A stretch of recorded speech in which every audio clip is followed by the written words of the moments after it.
Bem-vindos à aula de Filosofia Geral de hoje, pessoal.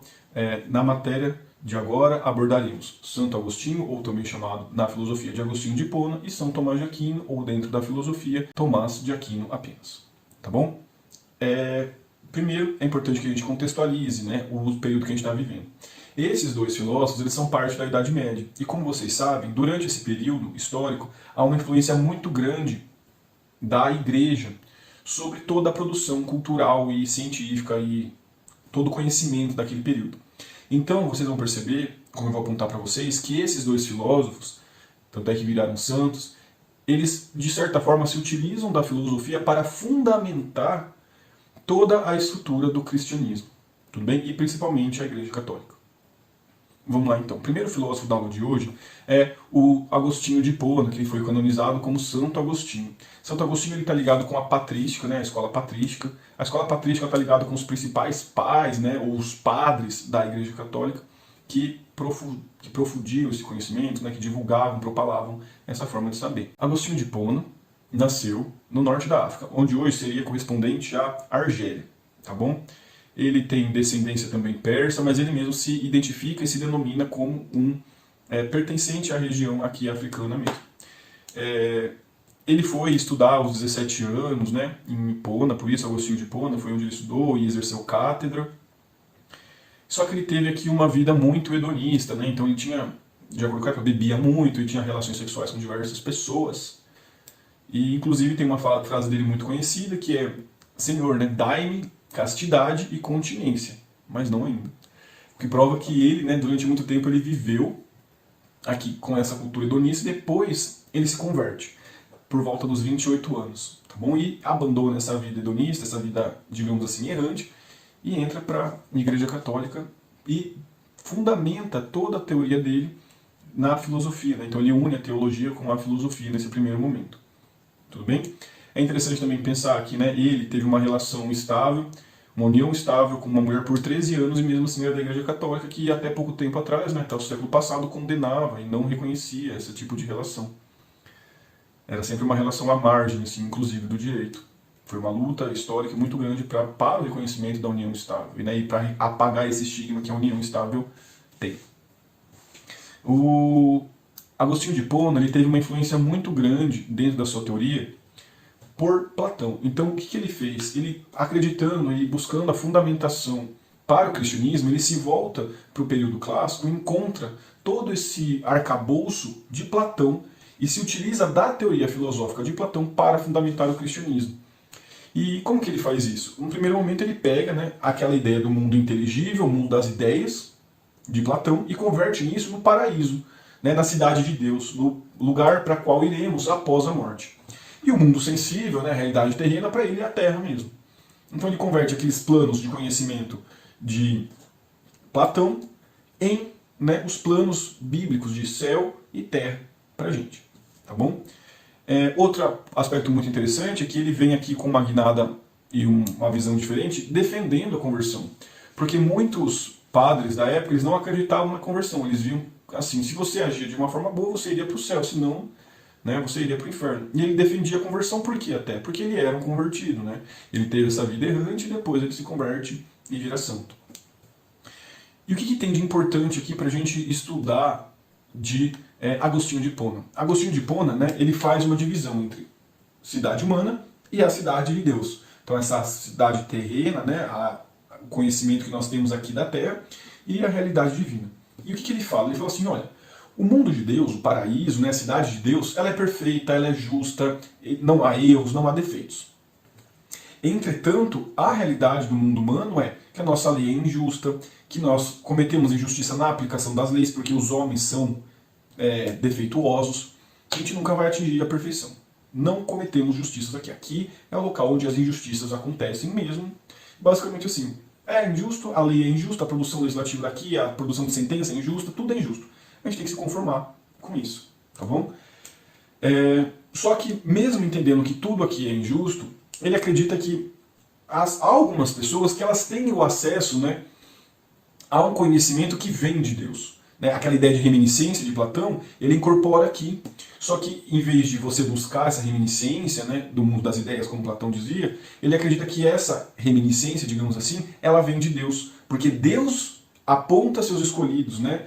Deus unge determinadas pessoas para ter o poder de fazer lei, para ter o poder de aplicar lei, para ter o poder de governar as pessoas. Tá? Então, temos, para reforçar, a cidade de Deus, onde tudo é perfeito, onde as leis são justas, onde se aplica a justiça, e a cidade dos homens, onde, né, aqui terror e iniquidade, basicamente, porque as leis são injustas, os juízes não são justos, mas as pessoas que estão ali governando, que estão produzindo lei, que estão sentenciando, são as, digamos assim, as melhorzinhas que a gente tem, porque foram as ungidas por Deus. Elas têm o poder de Deus com elas para poder aqui orientar a nossa vida. E por mais que possam parecer injustas para a gente, ele acredita que tudo isso tem um propósito, digamos assim. As coisas acontecem, mas a gente não consegue compreender, porque acontecem conforme as razões de Deus, conforme as vontades de Deus, que não cabe a nós compreender, né? As insondáveis vontades divinas, como ele diria. Então as coisas aqui, as injustiças acontecem, mas acontecem por um motivo maior. Qual é esse motivo maior? A vontade de Deus. E por que essa foi a vontade de Deus? Não cabe a nós querer discutir. Porque a gente não conseguiria compreender a vontade de Deus. Então deixe a vontade de Deus ser feita porque Deus sabe o que é melhor pra gente. É basicamente essa a visão dele. Tá bom? Então, o que ele traz aqui seria uma forma de fundamentar um justnaturalismo, mas um justnaturalismo, né, que decorre da vontade divina. Então, esse direito natural, ele não está na natureza humana, ele não está na natureza que a gente está compartilhando com os outros animais, não está na nossa natureza histórica. Esse direito natural está num ser superior, em Deus. Deus que traz, né, unge as pessoas, traz o poder para algumas pessoas para que elas possam fazer o que for melhor para a gente. Por mais que a gente não ache que é o melhor porque Deus sabe que é o melhor para a gente. Essa é a visão dele. Tá bom?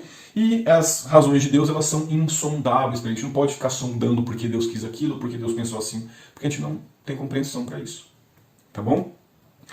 E para ele, pessoal, por mais que as leis da Terra sejam injustas, elas devem ser cumpridas. Ele fala, inclusive, que a tortura é algo absurdo. Mas que se for um mecanismo que o juiz tem para dar uma sentença, tudo bem. Sabe? Ele fala, tipo, se essa é a tortura que ele tem para poder manter a ordem, ele vai lançar a mão da tortura, por mais que ela seja uma barbaridade. Por quê? Porque o mundo terrestre, né, o mundo terreno, ele é injusto, então a gente não vai conseguir entender as razões de Deus para ser assim. No futuro talvez isso faça sentido, mas agora não vai fazer, porque a gente não compreende o que Deus quer pra gente. Tá bom? Então a lei da Terra, por mais que seja injusta, ela tem que ser cumprida como forma de garantir a coesão e a ordem social. Tá bom? Então a gente tem que obedecer às leis, porque elas servem para manter uma ordem social. Nós temos que obedecer às autoridades, porque são pessoas ungidas por Deus para trazer a ordem para a gente. E então, de certa forma, ele reconhece a injustiça na Terra, mas ele aceita, porque ela decorre de uma razão divina insondável, que não cabe a nós sondar o porquê disso.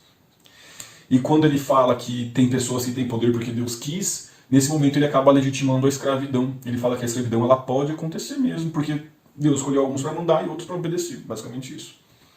Então, se você tem o poder, foi porque Deus te deu. Se você tem essa condição, né, social, é porque Deus te deu. Deus proveu isso para você. E não cabe a gente querer questionar o porquê das coisas. Então, no mundo terreno, né, que seria o mundo sensível de Platão, acontece tudo de errado, injustiças e tal. No mundo divino, né, na cidade de Deus, que seria o mundo intelectível, né, inteligível de Platão, é tudo perfeito. Como eu conheço que tem na perfeição, Deus vai ungir os seus escolhidos. Deus vai passar esse poder para as pessoas que Ele quer, que façam ou que tenham poder. Tudo bem? Então, por mais que a lei seja injusta, como ela tem um fundamento divino, ela tem que ser cumprida para a ordem social. E a gente não entenderia o porquê disso. Porque a nós, né, só cabe a fé. Então a fé ela tem um fator muito importante na teoria de Agostinho, porque a gente tem que acreditar em Deus e que Ele faz o melhor para a gente. Tá? A gente não tem que ficar querendo entender as razões de Deus. A gente tem que acreditar, ter fé em Deus. Tudo bem? Essa é, em linhas gerais, a teoria de Agostinho de Hipona. Tá bom? Com isso, agora a gente passa para o segundo filósofo da aula de hoje, que é Tomás de Aquino, ou, né, canonizado pela Igreja, de São Tomás de Aquino. Os teóricos posteriores, né, que seguem a linha de São Tomás de Aquino, eles são chamados de tomistas, porque vem de Tomás. Tá? Então, se vocês verem, os tomistas significa a escola, o tomismo, né, significa a escola daqueles que acreditam, que seguem a teoria de São Tomás de Aquino. E qual que é o contexto histórico que Tomás de Aquino estava vivendo? Tomás de Aquino ele estava vivendo já o fim da Idade Média, né, o declínio da Idade Média. E nesse período de declínio já havia uma certa força de algumas corporações de ofício ali se organizando para a profusão de conhecimento. Inclusive ele vivencia o surgimento das universidades, lá no século XII, mais ou menos. E com isso, né, a função das universidades aqui acaba trazendo maior racionalidade para a estruturação das teorias. Então, vou imaginar que a ideia de acreditar em Deus somente a fé já não é algo que eles vão aceitar assim de forma cega, né? Eles precisam de uma fundamentação um pouco maior. E nesse período, pessoal, é o momento que eles estão vivendo a Guerra da Reconquista. Ou seja, os europeus eles estão invadindo ali a Península Ibérica e expulsando os mouros, os árabes que estavam ali. Nesse momento, então, há um contato dos europeus com a cultura árabe. E o que a cultura árabe estava estudando? A cultura árabe ela estava se especializando muito, né, se estudando muito filosofia, ao contrário do que acontecia na realidade europeia, dominada pelo cristianismo, e ele estava na moda, digamos assim, um estudo de Aristóteles. Então, Tomás de Aquino ele teve acesso, teve conhecimento à obra de Aristóteles. E a partir desse conhecimento, ele se apropria das ideias de Aristóteles para fundamentar a sua teoria de legitimação do cristianismo. Então, se Agostinho de Hipona ele traz Platão para a religião, Tomás de Aquino ele cristianiza, ele traz Aristóteles para o cristianismo. Tá bom?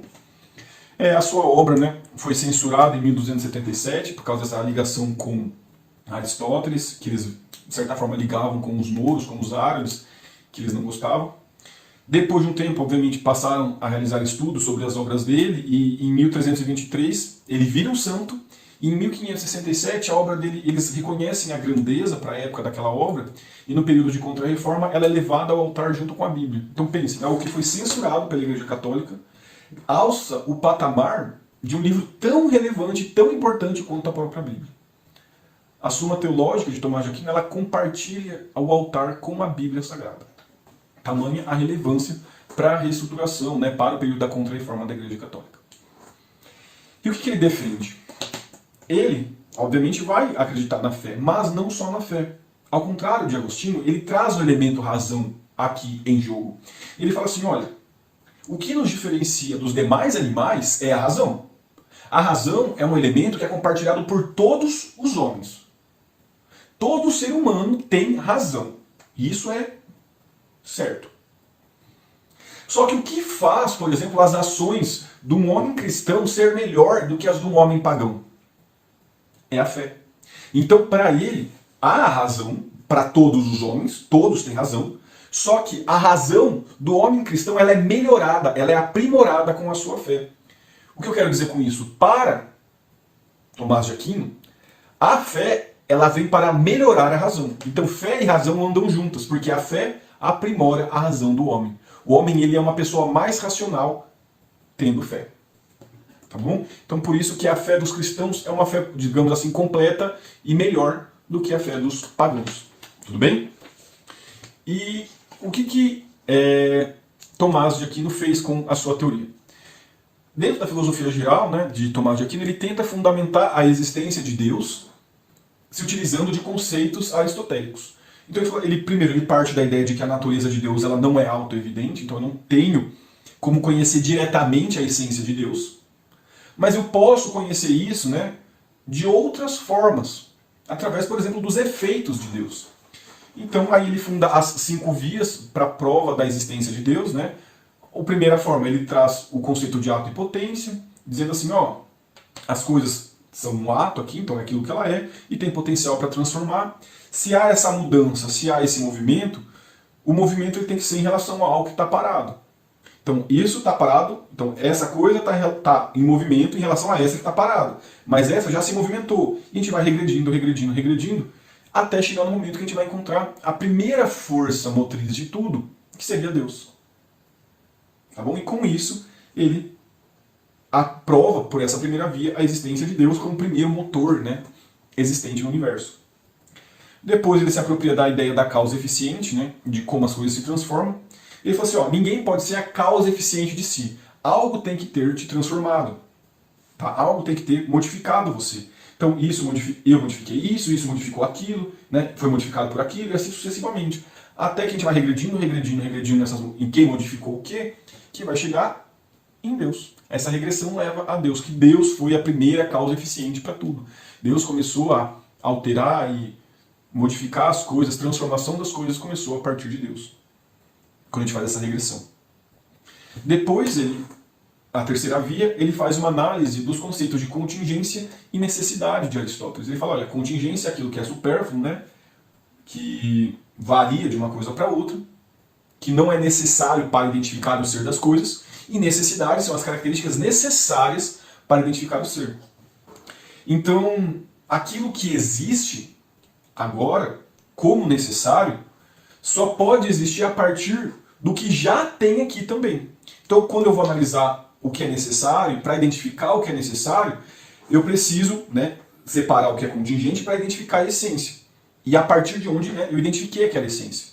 E quando eu começo a fazer essa análise de separação de contingência e necessidade, a partir de onde eu consegui enxergar aquela necessidade, essa análise eu vou regredindo até encontrar Deus. Né? Como Deus sendo a origem de toda necessidade. Então Deus sendo a pessoa que apontou as características necessárias para uma coisa, né, ser identificada enquanto um ser. Então as características necessárias para um ser foram criadas, né, por Deus, por exemplo. Depois ele passa para a quarta via, que seriam as valorações. Então tudo que existe na Terra é graduado, mais bonito, mais feio, né? Para eu fazer essa graduação tem que ter algo como parâmetro. E qual que é a medida de todas as coisas? Qual que é o parâmetro de todas as coisas? Deus. Deus é o parâmetro de tudo. Tá bom? E a quinta e última via é a causa final, o propósito de todas as coisas. Né? E o propósito em tudo é determinado por Deus, está no governo de Deus. Então a causa final, a finalidade de todas as coisas é apontada por Deus. Tá? Então dessa forma ele tenta fundamentar a existência de Deus por essas 5 vias. E isso foi muito adorado pela Igreja Católica, né? E em razão dessa teoria, a Suma Teológica ela é colocada ao altar junto com a Bíblia. Tá bom? E no direito? No direito, pessoal, ele faz uma análise das leis. Né? Ele fala assim, ó, em linhas gerais, existem 3 tipos de leis. A lei divina, que é a lei perfeita, imutável, feita por Deus para ser aplicada, né, no mundo posterior à vida, né, quando a gente morrer. Essas leis o homem não consegue captar, mas Deus ele apresenta como essas leis mais ou menos serão na natureza. Então Deus se comunica com o homem pela natureza, e o homem, observando a natureza, ou seja, a lei natural, ele capta com a sua racionalidade o que está acontecendo. Ele observa como os fenômenos acontecem na natureza. Tá bom? Ele observa uma ordem natural que é compreensível à racionalidade humana. Observando essa ordem natural, ele vê, nós experienciamos uma lei natural, que é a segunda forma de lei que ele existe, que de acordo com ele existe, a lei natural. Então na lei natural é como Deus se comunica com a gente. É a ordem natural que é compreensível, que é acessível pela racionalidade humana, né? E que eu tenho razão, mas quem tem fé além da razão compreende muito melhor. Então eu tenho esse contato aqui, a minha racionalidade ela compreende o que está acontecendo, se eu tenho fé, minha compreensão é melhor ainda. E através dessa razão e dessa fé, compreendendo o que acontece ao meu redor, eu vou criar a outra forma de lei, a terceira, que é a lei humana. A lei humana, então, ela é intuitivamente criada através dos princípios e das nossas experiências cotidianas que temos com a lei natural, tá bom? Então, é através da percepção da lei natural, que ela não é uma lei escrita, a lei natural não é escrita, nós a percebemos a natureza e percebendo nós a transformamos em algo escrito, positivado pelo Estado. Tá bom? Então, a lei divina perfeita, Deus se comunica apresentando essas leis para a gente pela natureza, lei natural. Nós percebemos com a nossa racionalidade e aprimoramos com a nossa fé. Essa percepção da lei natural nós redigimos, escrevemos, transformamos em um texto que é a lei humana para cumprimento de todos.